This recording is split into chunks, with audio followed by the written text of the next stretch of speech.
since now we go to the content, okay? What's the subject matter? How do you choose the different subject matter, the different content that you are going to put in your class, okay? In your different sessions of your class, what are you going to include? Okay? Yan minsan yung nagiging problema natin, no? Dito sa Amerika po.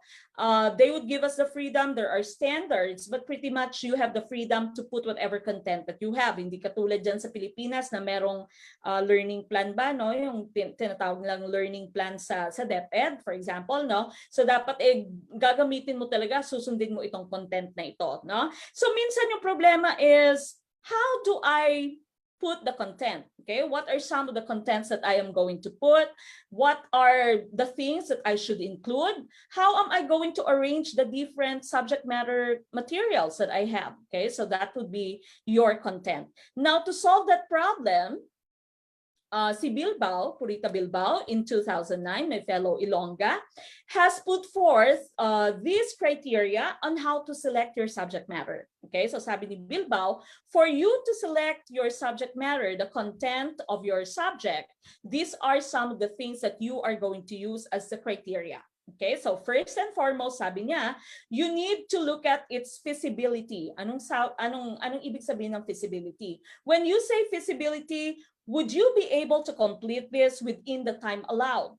Are the resources available? Okay, you might want to teach your students about the dinosaur, about something that is out of the world, no? And you don't have any resources. Are your teachers ready for this? This is the reason why we are always having our inset. Meron kang laging in-service training, no? Especially sa summer. What will be the nature of your learners? So that's feasibility.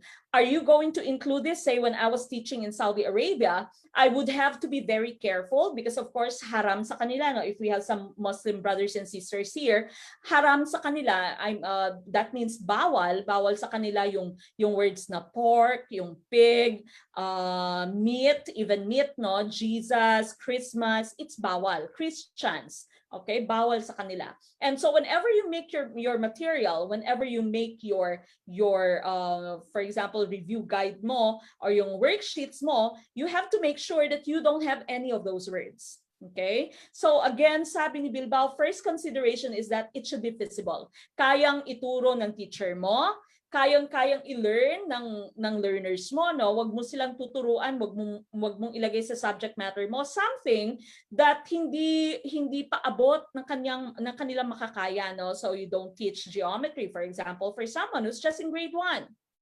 Okay, common sense would tell you this is not feasible. Okay, so always consider the nature of your learners, whether your teachers would be able to teach this.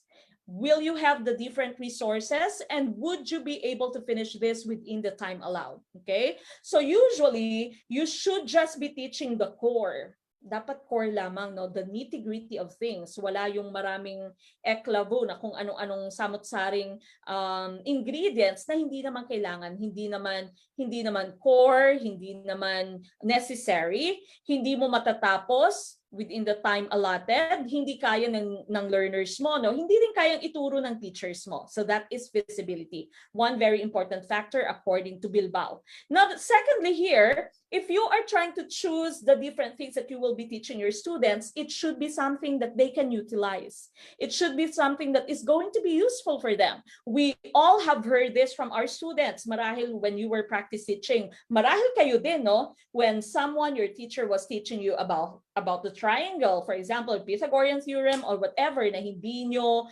na nagigets kung anong meaning nito sa buhay nyo. Sinabi nyo siguro sa teacher nyo, why do we need to study this? I will not be able to use this in my real life. Okay, I will not be able to use this every day. So why are you teaching this to us? Now remember, for learning to become meaningful, for learning to become permanent, it should be something that is meaningful, or it's something that should be useful to your learners, to your students. So upon choosing your subject matter, upon choosing your content, you have to make sure that these can all be utilized by your students. Okay, very important. Now, third, the third criterion here is self-sufficiency. This content should help your learners attain maximum self-sufficiency. but in the most economical manner. So sabi dito, kung ituturo mo ba to ay matututo ang mga estudyante, kung ituturo mo ba to ay magagamit ng mga estudyante, the students would be able to go on with their daily lives while using whatever content it is that you've taught them.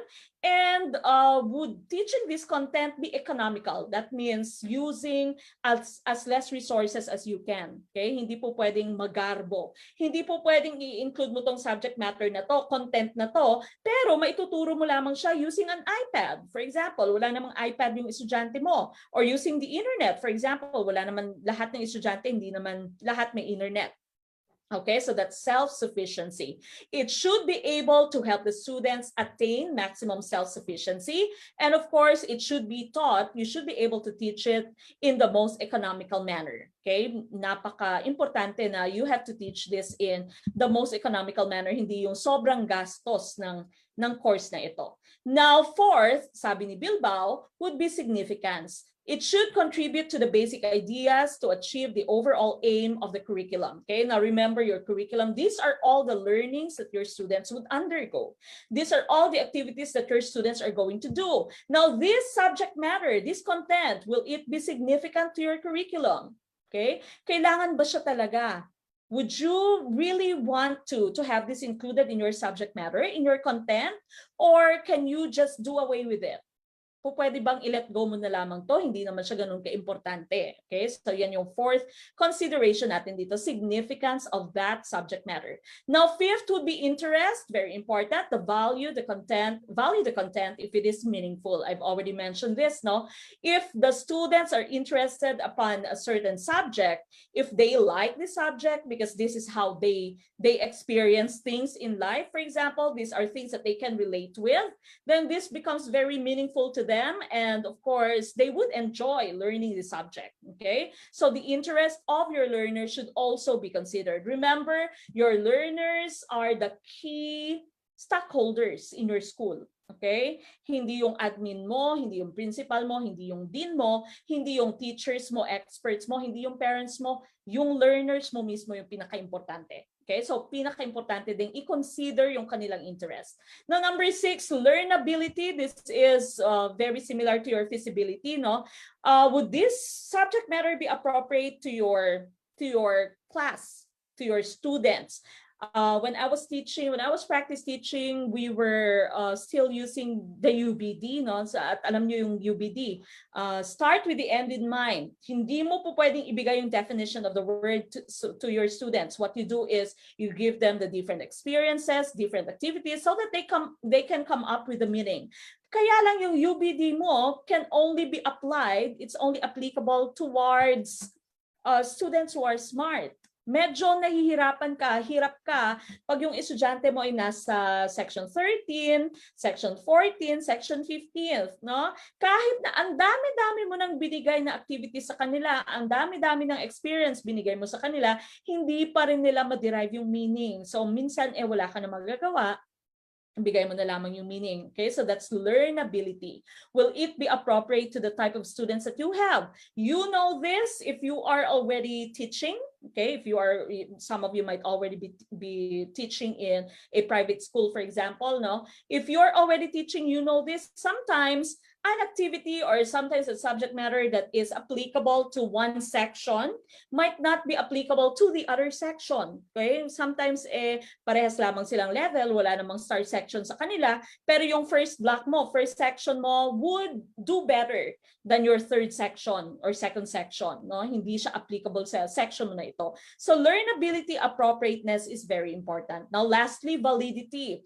You have to determine if this content is that was originally valid continues to be so. Okay, valid pa rin ba siya hanggang ngayon? Is it still accepted until now? Say you are teaching about the different planets. Would you still include Pluto? If you know that Pluto has already been reassigned as a dwarf planet, no? So hindi na siya parte ng ating solar system, hindi na siya parte ng ating the 8 different planets in your solar system. You need to always check whether this type of knowledge is still valid, whether it is valid, you can still continue teaching this, or whether it's already obsolete. Okay, when I was in high school, my teacher used to tell me, or used to tell us, that habitat and niche are the same. Okay, so habitat and niche are the same. I'm not sure if there are bio majors amongst us right now, but they tell us that habitats and niches are the same. Now we know that habitats and niches are not the same, okay? Because habitats are the places where you see certain organisms thrive. Say your fish, the habitat of your fish should be the ocean. Okay, so habitat is the place where you'd see a certain organism, where that organism would thrive. But when you say niche, that's the ecological role of an organism. Is it a decomposer? Is it a consumer? Is it a producer? Is it a predator? Okay, so magkaiba yung niche tsaka yung habitat. So you have to really check whether your tawag dito, yung content mo is still valid or not. Okay, meron pang isa, no, I can remember, sabi ng yon nakikita ko si Sir Christian Joseph Ong, no? Sabi ng teacher ko din while I was learning in high school, no? This was in UP, UP na po ito, but they said, I'm not sure if you've also learned this when you were in your second year high school, no, wala pang K to 12 noon, when you were in your second year high school in biology, when you were talking about the cell cycle, and they said that the interphase is the resting period of the cell. Okay, sabi ng teacher ko, during the interphase, the cell is resting. Okay, the cell is resting. That's the resting period of the cell. Now, we know that this is not true. Okay, your cell is not resting during the interphase. The cell is not dividing. Hindi lamang siya nagdi-divide. There's no division that's happening during the interphase, but the cell is still very busy. Okay, the cell is still very busy. It grows, it duplicates its organelles, it duplicates its DNA during synthesis. Tama yan, Sir Christian, no? Sabi ni Sir Christian dito. Oh, eto, merong comment, si Ma'am Camille de la Cruz. Sabi po ng teacher ko ng grade 6, Mercury daw po yung hottest planet. Pero nung high school po ako, Venus po pala. Yes, so napaka-importante that we'd always check the validity. Maaring tama na Mercury yung hottest planet nung grade 6 ka, pero dahil nga sa nangyayaring global warming, no, yung climate change na nangyayari sa Venus, ngayon siya na yung hottest planet. Okay, so as teachers, it is very important that we take accountability. Okay, so we are not perfect. We can never be perfect. No one is. I'd always say that whenever I'll have my classes with my American students here. No, I'm teaching biology 1, biology 2. Whenever you make mistakes, or sometimes when I'm having my online class, no, yung review with sa Gurongpinoy, we have our live streams on YouTube and Facebook too. Whenever I teach something and I make a mistake, because no one is perfect and we are not free from making mistakes as teachers, no? Kahit na sinong expert, minsan nga pag expert mas marami pang mali dahil mas maraming iniisip, no? And so what we do is always accept the fact that you can make mistakes. Yung pinaka-importante lamang ay balikan mo yung mistake mo. Okay, if there is something that you have taught and you've realized that it is wrong, go back to that, okay? Or tell them the following day, oh, I'm so sorry, we've made a mistake yesterday. It is not actually true that during the interphase, your cell is resting, okay? I'm now here to correct myself, no? So just be humble enough. Just accept the fact that we can never be perfect, okay? We are not perfect. And you have to really make your students realize at the beginning pa lang ng klase, sabihin nyo, I'm not perfect, okay? Sometimes if you are, say, hindi man sa subject matter, no? If you are doing some makeup work and I miss to check it, then send me an email, okay? Because I don't see everything. And kahit sa mga anak nyo, no, maaaring iba sa inyo, may mga anak na, no? When you are teaching your students and your kids then, ganun din yung ituro nyo. No one is perfect. It's okay to make mistakes, okay? It's okay to make mistakes. In my case, yung baby ko, yung 4 years old ko, no, I'd usually tell her it's okay. If she spills something on the table, it's okay. The most important thing is that you've learned, okay? Don't do it again later or next time because you have already learned. It's okay to make mistakes, okay? Always make them realize, your students and your kids, that it is okay to make mistakes, okay? So yung yung accountability lang natin as students is we have to always make sure that whatever it is that we're teaching is correct, it's valid. If we make mistakes, go back to them, tell them the following day, I'm sorry, I've made a mistake about this yesterday or on this yesterday. This is the correct answer. Okay, so this right here is how you select the different subject matter. Again, according to Bilbao, no, very important. It should be learnable to your student. It should be within their interest. It should be feasible. Okay, your teachers can teach it. It should be valid. It still holds true. It still is considered correct until now. It's significant. Okay, it should be able to help your students become self-sufficient. You should be able to teach it in the most economical way. Okay, so these are some subject matter selection criteria based on Bilbao's proposal. No, this was in 2009. Now, going to our next slide here, we have your sample question number 5. If you're ready, what refers to the appropriateness of the content in the light of the students who are to experience the curriculum? Appropriateness of the content. Is it letter A, significance, letter B, interest, letter C, validity, or letter D, learnability? Please put your answer in the chat box.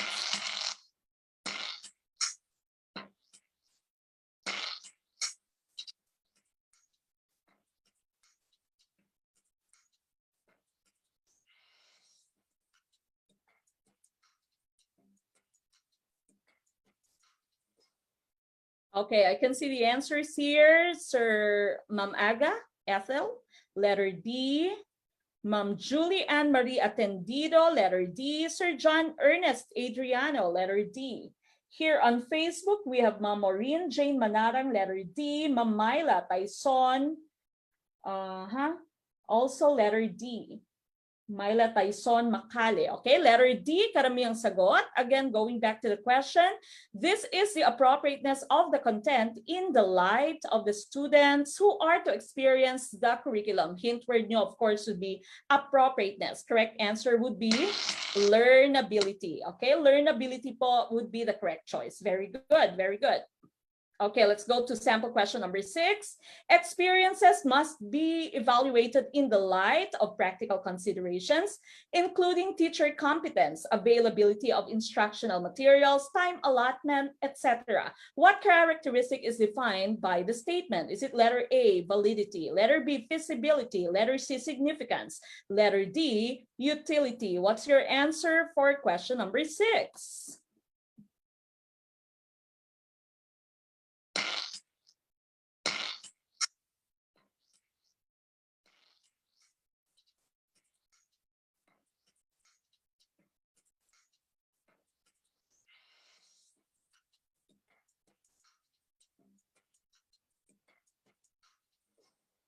Okay, let's take a look at your answer. For number 6, we have letter B, Saint Falco, Jerema. Ma'am Paulette Evangelista, letter B. Ma'am Mary Joyce Valenzuela, letter B. Ma'am Romeline May Teodoro, letter B. Dito sa ating Facebook, Angelica, Ma'am Angelica Anika Serio Leonen, letter B. Okay, Ma'am Pearl Ivy Cabiladas, letter B. Karamihan ay letter B din ang sagot. And of course, the correct answer here would be letter B. That's feasibility, okay? Practical consideration, teacher competence, availability of your resources, time allotment, okay? Those are all part of feasibility. So letter B is the correct choice for sample question number 6. Okay, now we go to the next component, the next element of your curriculum. We're done with your objectives, okay? Goals, your objectives. We're also done with your selection of your content, your subject matter. And now we have your experiences, okay? So these are the different experiences that you are going to give to your students. How will you be able to teach the different content that you have? Now you've already selected your subject matter. How are you going to transfer the learning of your students? How are you going to transfer this knowledge to your students? Or it might be the skills, okay? Now, your learning experiences, for the learning experiences, you have the following guidelines here. Okay, sabi dito, no, this was all taken from your curriculum development book. Number 1, sabi, teaching methods are means used to translate the objectives into action. So whenever you use any teaching method that you have, these are means. That means these are the different ways, these are the different methods, no? These are the different strategies, for example, that you can use so that your objectives would be set into action, so that your objectives can be reached by your students, can be hit by your students, your targets can be reached by your students. You need to do the different, or you need to use the different teaching methods. There is no single best teaching method. Wala pong single best teaching method, no? As I've mentioned a while ago, sometimes one teaching method can be applicable to one class. Other times it cannot be applicable to another class, no? Or sometimes it can be applicable to both of your classes or to all of your classes. Okay, so there's no single best teaching method. It all depends on the nature of your learners. Always learner nyo yung inyong focus, no? Silang unang-unang consideration nyo. Teaching method should stimulate the learner's desire to develop in the domains. Okay, so whatever is your domains goals, the different goals that you have in your domains, whatever is the different levels that you have in your domains, your teaching method should be able to guide your students so that they can develop in those different domains. Kaya nga sabi natin, whenever you make your objectives, dapat you should target all 3 different domains, okay? Hindi lamang cognitive, hindi lamang psychomotor, but all 3 should be included: cognitive, psychomotor, and affective, okay? So that's the 3rd consideration that you have.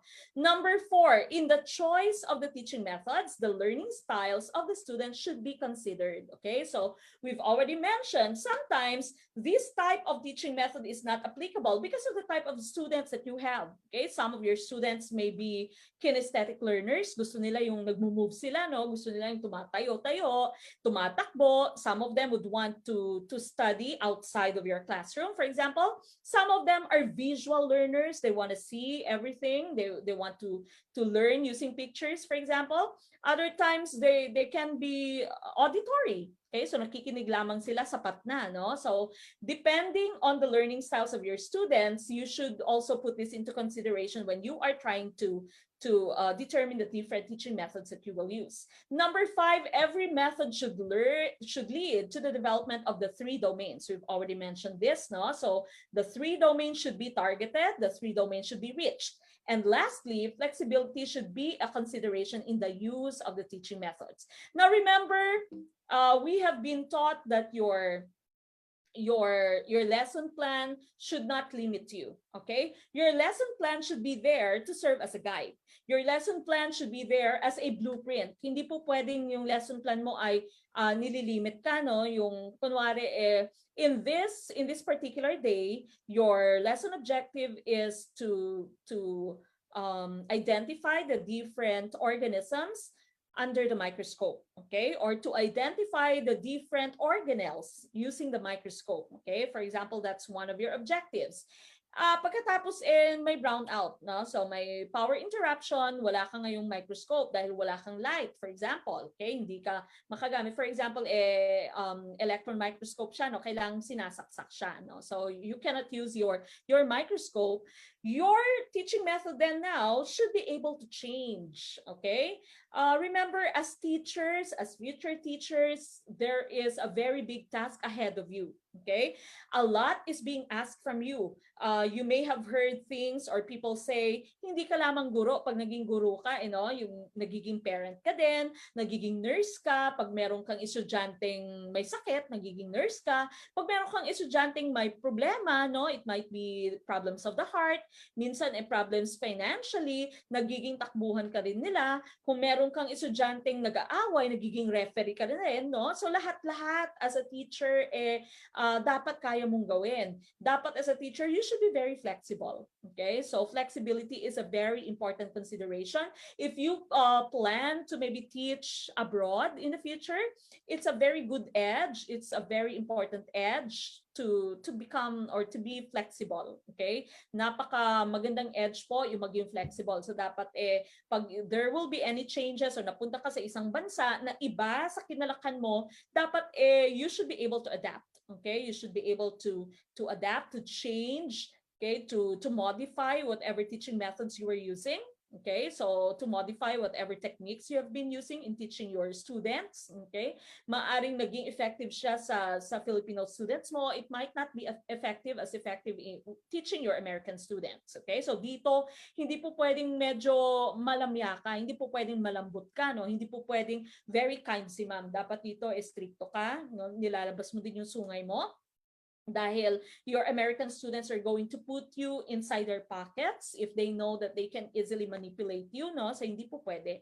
Dapat nakataas na kaagad yung isang kilay mo pagpasok pa lang nila sa kwarto, no? You have to really set your goals. You have to really set your educational goals, your educational objectives so that day. Dapat nasa mode na sila talaga to learn, no? Kaya napaka-importante din yung inyong classroom management, napaka-importante ng routines, okay? Because these will all be very important in you trying to teach, no? Minsan, may mga ibang teachers po dito na umuwi ng Pilipinas, hindi kaya, hindi dahil hindi nila alam yung subject matter, pero dahil hindi nila alam kung paano i-manage yung classroom. I cannot say that they don't know how to teach, because of course teaching is just how you convey your knowledge, how you convey your skills, but of course kaakibat niyan yung classroom management, okay? So sometimes doon yung nagiging problema, kaya napapauwi yung mga guro, okay? So learning experience, these are some things that you need to consider. Okay, now the last element for curriculum that we have here would be evaluation, okay? Evaluation approaches. Now you already have the different aims, the different objectives of your curriculum. You already have the different content that you have. You already have your teaching method, the strategies that you are going to use to teach the different content that you have. Now you are going to evaluate your curriculum. Okay, now the first question that we have here is, what is the difference first between your terms evaluation and assessment? If you can still remember, what's the difference between the terms evaluation and assessment? Ano nga bang pagkakaiba ng evaluation and assessment? Okay, anyone who can tell us the answer? Give us the answer. Again, what's the difference between the terms evaluation and assessment?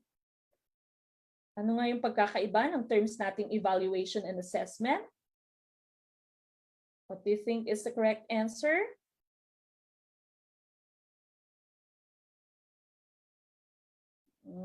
Any idea, people? What is the difference between evaluation and assessment?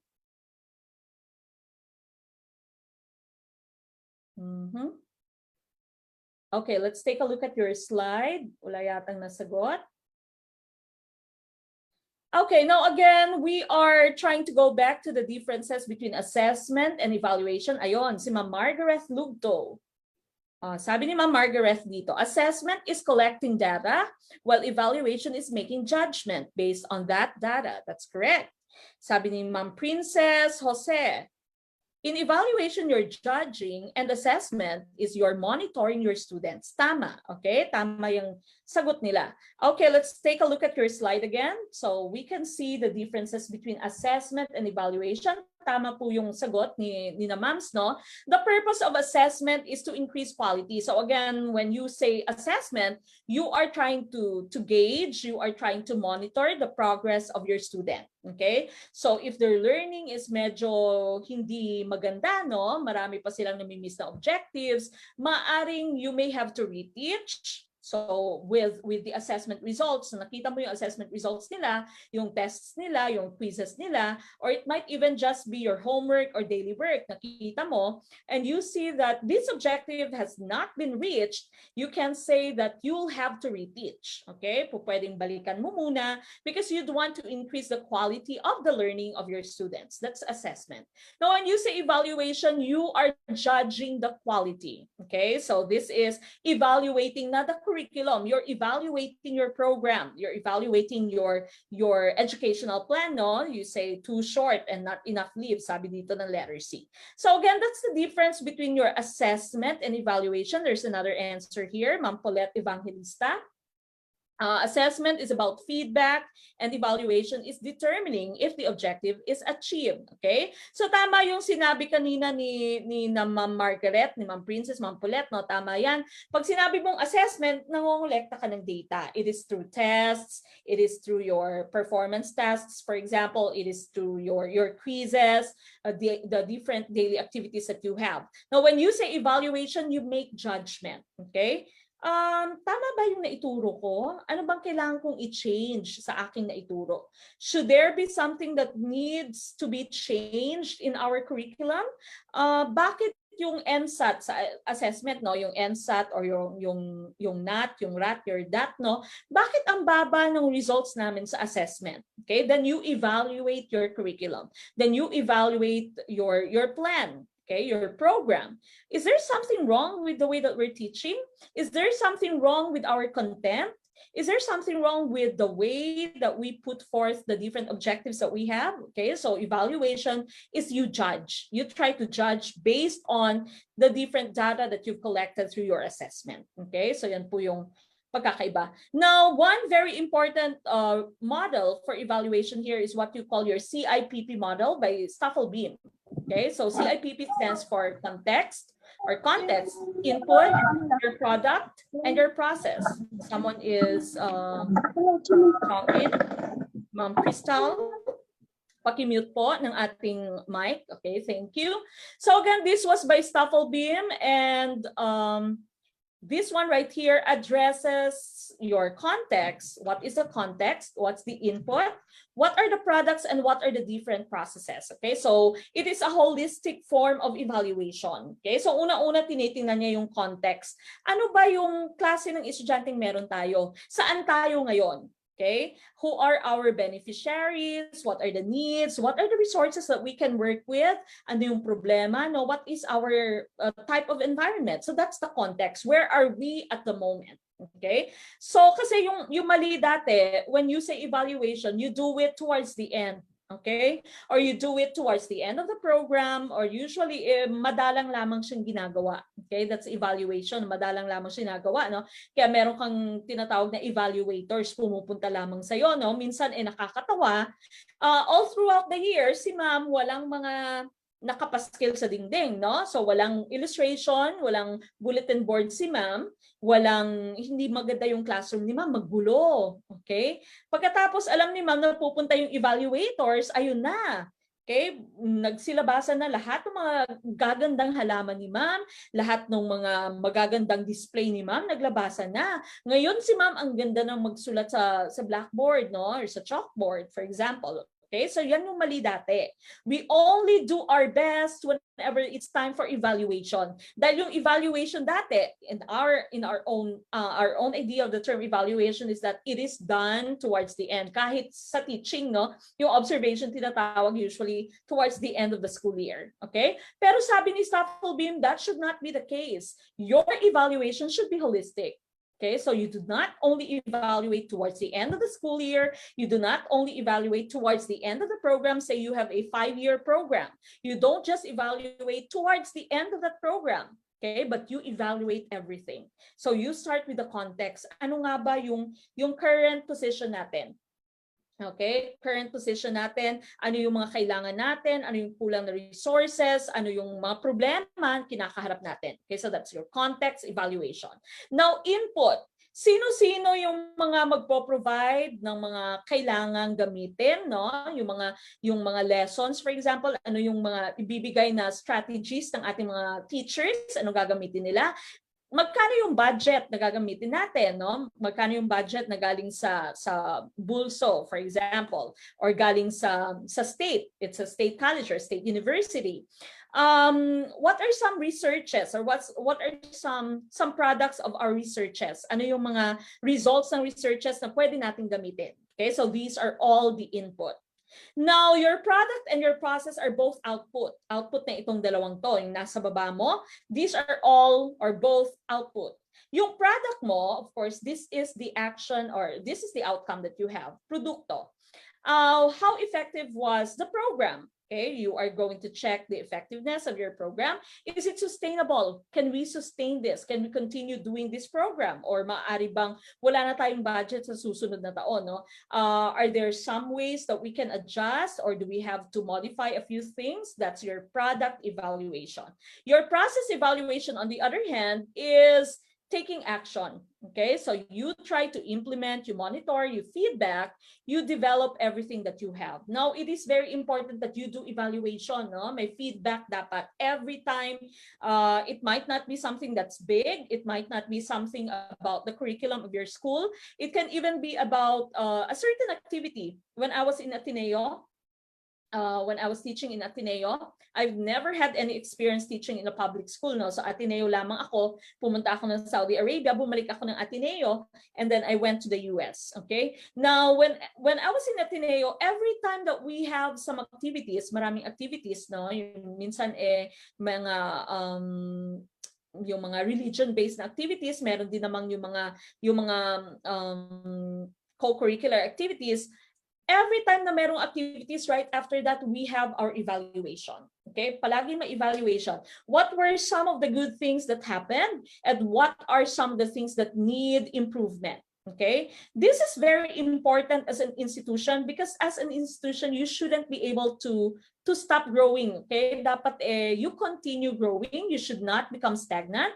You should not stop learning. Okay? And one way for you to learn is to introspect. You have to look at yourself. You have to always go back to the different activities that you have and try to check kung ano yung mali, okay? At kung ano yung tama. Okay? So these were some of the things that were very good. These were some of the things that we should do again whenever we have the same activity. Now, itong activities na to, or itong part na to ay kailangan pang i-improve. Okay? And then you talk about how you can improve it. That's already your process evaluation. How would you develop it? How would you implement? Anong gagawin natin next time, no? Kung hindi maganda yung dismissal ng estudyante, no, magulo, lahat nagkumpul-kumpol, what should we do next time? Maybe unahin muna yung nasa third floor, tapos pababain yung nasa second floor, etc. Okay? It's very important that you always evaluate your curriculum. In this case, your curriculum, or you should evaluate your activity. Any activity, because that is one major reason, one major way so that you can improve. Okay, improvement is through evaluation, through feedback, through proper monitoring. Okay, so that's CIPP evaluation model by Staffelbeam.